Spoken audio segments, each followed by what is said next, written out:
Hi, I'm Tim O'Connor, Leupold & Stevens Product Line Manager, here today to talk to you about mounting up a scope.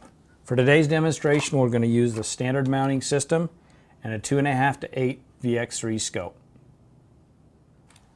For mounting a scope up, it's nice to have a nice clean work area, something like this with a bench if you have one. If you don't have a vise like this, a sandbags work, anything that'll hold the rifle in place. Some of the tools that we'll be utilizing today is a ring wrench to twist the front dovetail ring in, a Torx driver to get our screws in, a screwdriver for the windage screws on the rear of the base, a mirror. We'll go over that utilization of the mirror a little bit later. We'll use a magnetic bore sighter to bore sight the rifle, and we have a set of aluminum alignment bars. All these tools make it very convenient to mount up a scope, but everything you need to mount the scope up, including the instructions, are right here. You can do everything you need right out of the package.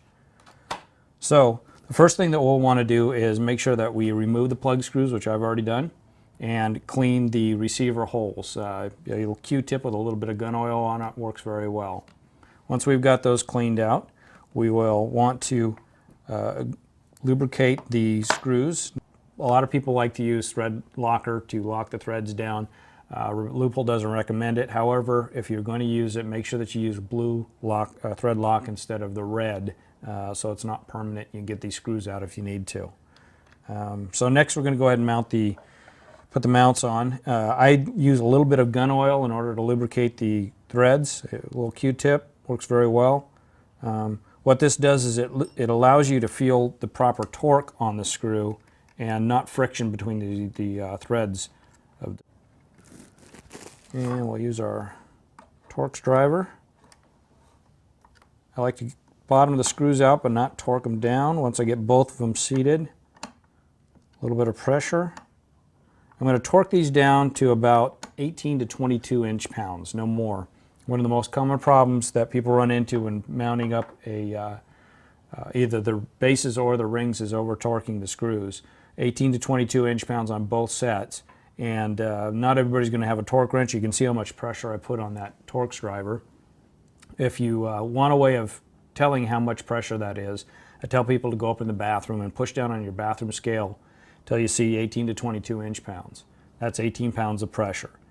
So using the ring wrench, the ring key that we offer with both the rings and the bases, you simply put that amount of pressure on the top of that wrench. It's going to be 18 to 22 inch-pounds. These are probably above 20 right now, pretty tight. Go through the same process. Again, I'm going to lubricate the threads with a little bit of gun oil. And using the Torx driver again, bottom them out. There we go. Bases are installed. Okay. Once we have that done, we want to install the front ring. These are pre-lubricated from the factory. They got a little bit of grease on there for twisting them into their dovetail. Rotate that around and get it as close to 90 degrees as possible to the receiver. That's pretty close. The rear ring, again, has the smiley faces on it, which are going to be captured in between these windage screws. So making sure that this ring seats in there properly by wiggling it around a little bit as you tighten it. And you want to try to get the ring as close to the center of the base as possible. So if you need to, you can loosen one and tighten the other in order to push it right to left. Okay. Once we've got that done, want a little bit of torque on there. These need to be torqued down to 45 inch-pounds. We'll do that once we have everything installed. Tight enough for now. Now we use the alignment bars to make sure that the front dovetail ring is rotated into the base properly. Looks like we are pretty... Not everybody's going to have the Torx alignment or the alignment bars for the rings.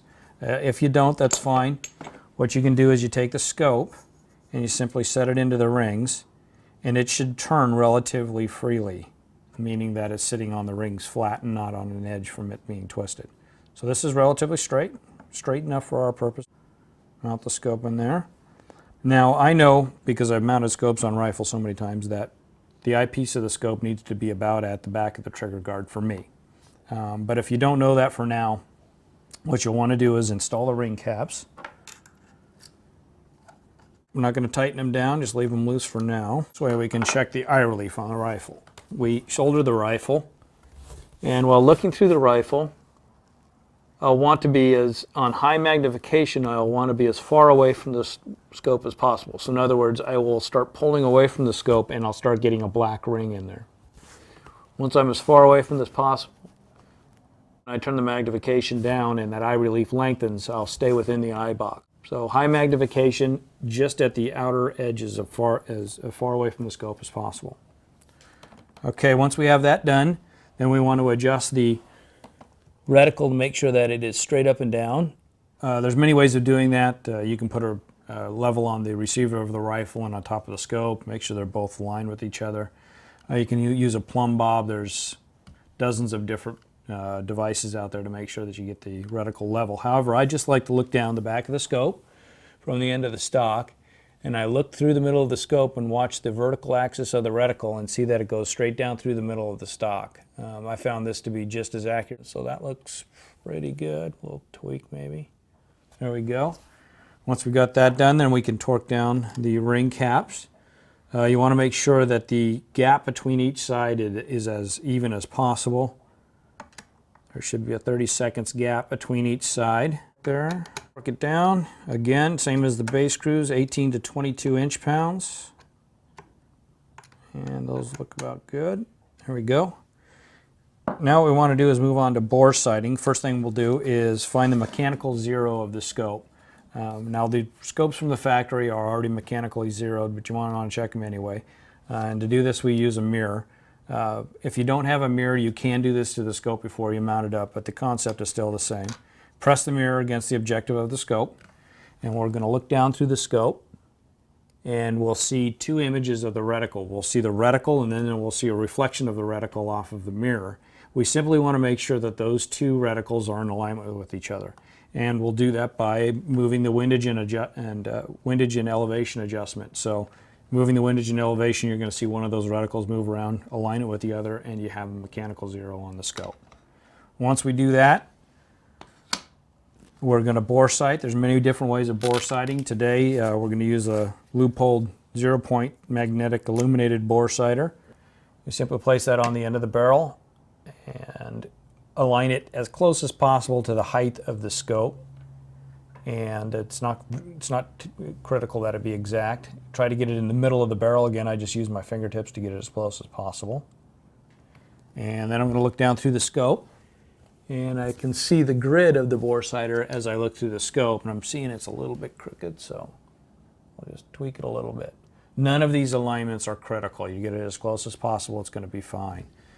Now, once I have that done, the reason why we mechanically centered the scope is now when we look into the magnetic bore sighter, we see a grid in there at the bullseye and move the rifle scope's aiming point to the bullet impact. This is going to bring an alignment to where the barrel's pointed and where the reticle's pointed in the scope.